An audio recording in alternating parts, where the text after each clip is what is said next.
নমস্কার বন্ধুরা, রিঙ্কু কিচেনে আপনাদেরকে স্বাগত জানাই। চলে এসেছি আজ আমি নতুন একটা রেসিপি নিয়ে। আজকের রেসিপি হচ্ছে সাবুদানা খিচুড়ি। আজ আমি ঝরঝরে সাবুদানা খিচুড়ি বানিয়ে দেখাবো। আর এই সাবুদানা খিচুড়িটা যে কোনো উপবাসে দিন বানিয়ে খেতে পারেন, বা সকাল বা সন্ধ্যাবেলায় নাস্তা হিসাবে খিচুড়িটা বানিয়ে খেতে পারেন। তার জন্য পুরো ভিডিওটা দেখার আপনাদের কাছে অনুরোধ রইল।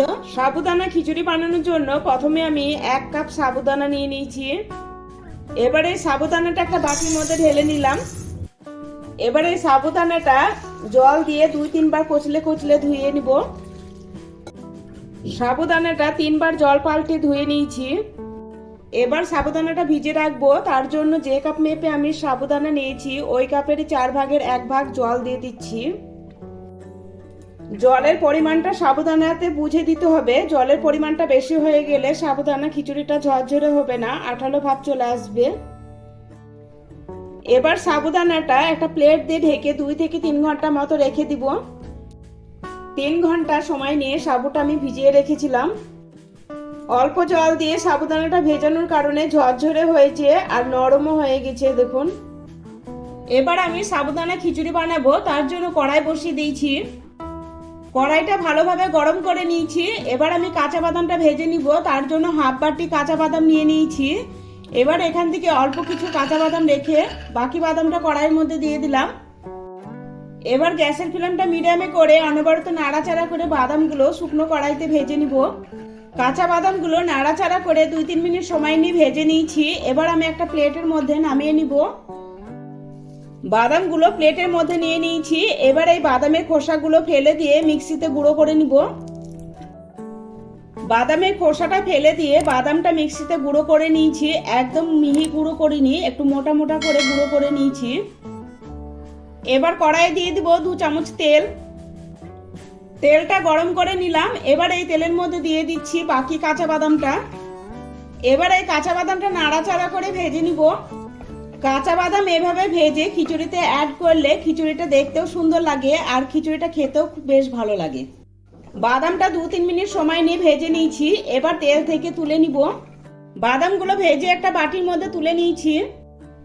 এবার এই তেলের মধ্যে দিয়ে দিব হাফ চামচ মতো গোটা জিরে, ঝালের জন্য 2টো কাঁচা লঙ্কা, 7-8টা কারি পাতা দিয়ে দিব। এবার নাড়াচাড়া করে একটু ভেজে নিব। ঝালের জন্য আমি 2টো কাঁচা লঙ্কা ব্যবহার করেছি, আপনারা কম বেশি করে নিতে পারেন। নাড়াচাড়া করে কারি পাতা, জিরে আর কাঁচা লঙ্কাটা একটু ভেজে নিয়েছি। এবার এই তেলের মধ্যে দিয়ে দিচ্ছি আগে থেকে সেদ্ধ করে রাখা 2টো মাঝারি সাইজের আলু। আলুগুলো আমি ছোট ছোট টুকরো করে কেটে নিয়েছি। এবার নাড়াচাড়া করে 2 মিনিট সময় নিয়ে আলুগুলো ভেজে নিব। আমি সাবুদানা খিচুড়িতে তেল ব্যবহার করেছি, আপনারা চাইলে ঘি দিয়েও সাবুদানা খিচুড়িটা বানিয়ে নিতে পারেন। আলুগুলো 2 মিনিট সময় নিয়ে ভেজে নিয়েছি। এবারে আলুর মধ্যে দিয়ে দিচ্ছি সাবুদানাগুলো আর দিয়ে দিব গুঁড়ো করে রাখা বাদামগুলো। এবার আলু, সাবুদানা আর বাদামগুলো একসাথে ভালোভাবে মিশিয়ে নিব। এবার দিয়ে দিব স্বাদ অনুসারে লবণ। লবণটা দেওয়ার পর ভালোভাবে মিশিয়ে নিব। লবণের সাথে ভালোভাবে মিশিয়ে নিয়েছি। এবার দিয়ে দিব ভেজে রাখা বাদামগুলো। এবার নাড়াচাড়া করে ভালোভাবে মিশিয়ে নিব। সাবুদানা খিচুড়িটা চটপটা একটা ফ্লেভার নিয়ে আসার জন্য দিয়ে দিচ্ছি অল্প একটু লেবুর রস। এবার ভালোভাবে মিশিয়ে নিব। এভাবে আমার মতো করে একবার হলেও সাবুদানা খিচুড়ি বানিয়ে খাবেন, আশা করছি আপনাদের ভালো লাগবে।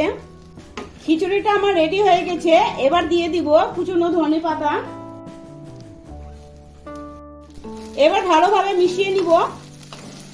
তৈরি হয়ে গেল আমাদের ঝরঝরে সাবুদানা খিচুড়ি। এবার আমি একটা প্লেটের মধ্যে সার্ভ করে দিব।